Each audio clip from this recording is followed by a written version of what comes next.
Colorado legislator sues Lyft over alleged sexual assault. There are a lot of these cases, both ways. Drivers assaulting riders, riders assaulting drivers.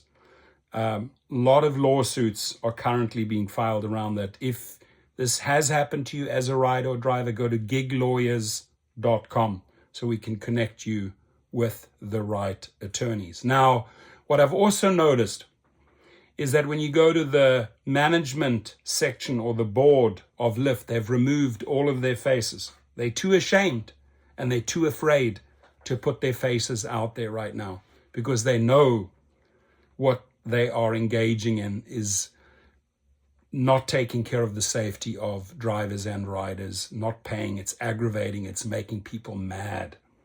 It's making people absolutely mad. So they've removed all their faces from their website. A Colorado representative is suing Lyft and an independent transportation company for failing to take proper actions to prevent her alleged sexual assault by one of its drivers last year. According to the lawsuit, Representative Jenny Willford, Democrat North Glen, was taking a Lyft home on February the 24th when the driver made unwanted sexual advances and ultimately assaulted her. Willford reported the incident to North Glen police that evening. I don't know how to put it into words, how excruciating it was to be so close to home, so close to my husband and our kids, and so close to safety while being assaulted in the view of my house, Willford said during a press conference to announce the suit. That's powerful. According to the lawsuit, Willford also reported the assault to Lyft, who promised never to match her with that driver again and provided her with an $80 refund. So we're not going to match you with that driver again. But he can continue and he can be matched with others. It's an immediate deactivation, ladies and gentlemen, permanent. $85 refund.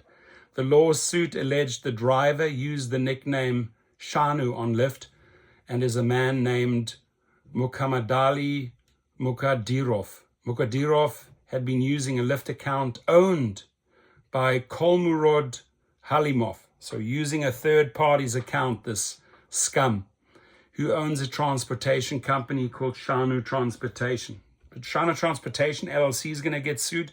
Fortunately, it's a limited liability corporation. They're all going to get sued. Halimov engaged in a practice known as account renting, in which one person creates a rideshare driver account, passes the required background check, and allows other people to use that account, often for a fee, without having to pass their own background check, according to Morgan Carroll with Berg, Simpson, Elridge, Hirsch, and Jardine, who represents Willford.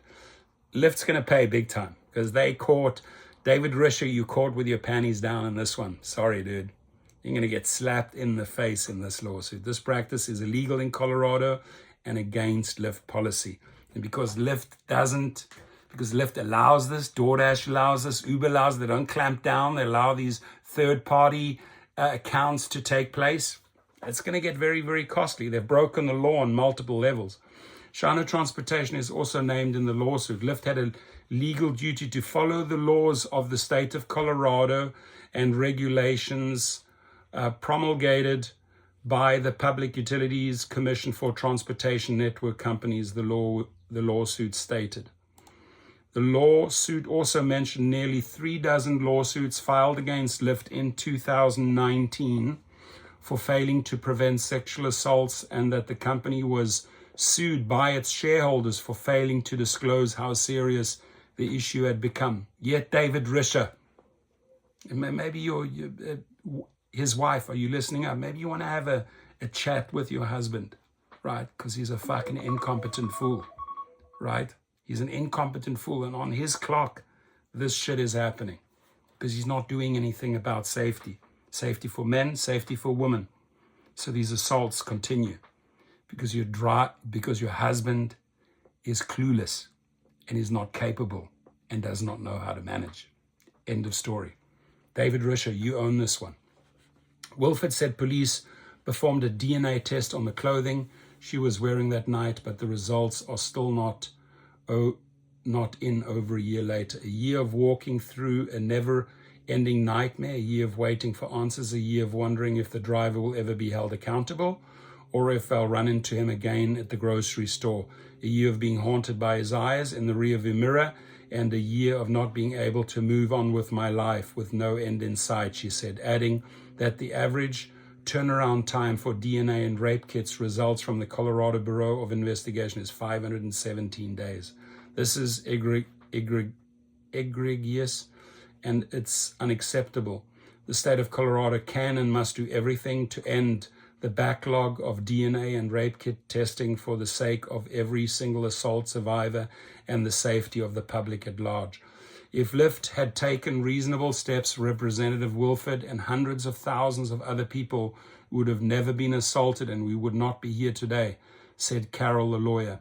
What happened? And you're right, Carol. You're absolutely right. What happened to Representative Willford should never, ever have happened to her, and it should not happen to anyone else. Lyft has known of well over 6,000 incidents of sex assault on their passengers, and to this date has still failed to take reasonable steps that would address the problem. And I'll guarantee you there's 160,000 assaults on drivers by drunk riders.